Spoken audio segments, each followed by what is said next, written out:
Hi friends, நம்ம விஜய் மல்லி ஸ்டோரியில் வந்து பார்த்திங்க அப்படின்னா வந்துட்டு என்னதான் இந்த பிரச்சனைகள் வந்துட்டு மேலும் மேலும் வந்துட்டு இருந்தாலும் வந்துட்டு மல்லியும் விட்டு கொடுக்க மாட்டேன், வெண்பாவை விட்டு கொடுக்க மாட்டேன்னு சொல்லி விஜய் எவ்வளவோ ஸ்ட்ராங்காக இருந்தார்.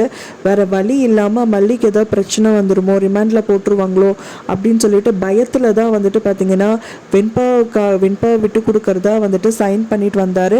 ஆனால் முழு மனசில் அவர் வந்துட்டு வெண்பாவை விட்டு கொடுக்கறதாவே இல்லை. மெயினாக பார்த்திங்க அப்படின்னா வந்துட்டு மல்லியை வர்றதுக்கு காரணமே வந்துட்டு வெண்பாவனால தான்.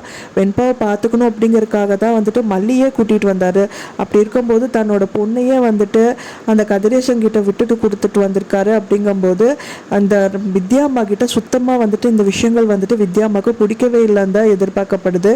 ஏன்னா வித்யாம்மா தான் கேட்குறாங்க, கண்டிப்பாக வந்துட்டு சாதாரணமாலாம் நீ விட்டுட்டு வந்திருக்க மாட்டே, கதிரேசன் அந்த மாதிரி வந்துட்டு சாதாரணமாக வந்துட்டு விடுற மனுஷன் கிடையாது, நீ ஏதோ ஒரு விஷயங்கள்ல பெரிய பெரிய விஷயத்த தான் நீ வந்துட்டு விட்டு கொடுத்துட்டு வந்திருப்ப, என்ன நீ பண்ண அப்படின்னு சொல்லிட்டு ரொம்ப அழுத்தமாக கேட்கும்போது தான் சொல்கிறாரு, நான் வந்து வெண்பாவை விட்டுட்டம்மா அப்படின்னு சொல்கிறாரு. என்னடான்னு கேட்கும்போது தான் சொல்கிறாரு, இந்த மாதிரி வெண்பாவை வந்துட்டு அவங்க கதிரேசனுக்கே கொடுக்கறதா நான் வந்துட்டு சைன் பண்ணிட்டு வந்துட்டேன் அப்படின்னோடனே அவங்க ரொம்பவே டென்ஷன் ஆயிடுறாங்க. எவ்வளவோ வழிகள் இருக்குடா, ஒரு 2-3 நாள் அவள் இருந்தால் தான் என்ன, நான் 3வது நாள் வந்து எப்படியாவது வந்துட்டு அந்த மல்லி வந்துட்டு குற்றவாளி இல்லைன்னு சொல்லி ப்ரூவ் பண்ணி அவளை கூட்டிகிட்டு வந்திருப்பனே, அதுக்காக நீ ஏன் வந்து வெண்பாவை விட்ட, வெண்பாக்காக தானே மல்லியை கூட்டிகிட்டு வந்த அப்படிங்கிற மாதிரியெல்லாம் வந்துட்டு வித்யாம்மா வந்துட்டு நிறைய கேள்விகள் வந்து விஜய்கிட்ட கேட்டுட்ருக்காங்க.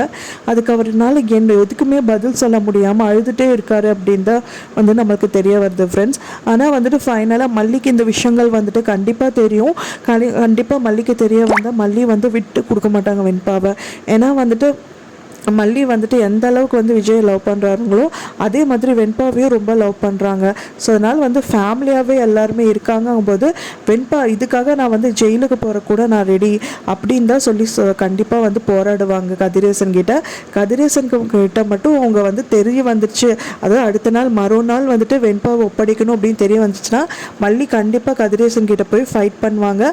கண்டிப்பாக வெண்பாவை வந்து விட்டு கொடுக்க மாட்டாங்க. அப்படி இல்லாட்டா அந்த அக்ரிமெண்ட் காப்பியை வந்துட்டு கிழிச்சு போட்டுட்டு கூட அவங்க ரெடியாக இருப்பாங்கன்னு தான் எதிர்பார்க்கப்படுது. நீங்கள் என்ன நினைக்கிறீங்க அப்படின்னு சொல்லிட்டு எனக்கு மறக்காமல் கமெண்ட்டில் ஷேர் பண்ணுங்கள். நான் சொன்ன இந்த தகவல் உங்களுக்கு பிடிச்சிருந்தால் மறக்காமல் லைக் பண்ணுங்கள், ஷேர் பண்ணுங்கள், கமெண்ட் பண்ணுங்கள். மேலும் இன்னொரு மல்லிகை சீரியல் அப்டேட்டோடு நெக்ஸ்ட் மீட் பண்ணுறேன். தேங்க்ஸ் ஃபார் வாட்சிங் மை வீடியோ ஃப்ரெண்ட்ஸ். நெக்ஸ்ட் வீடியோவில் பார்க்கலாம்.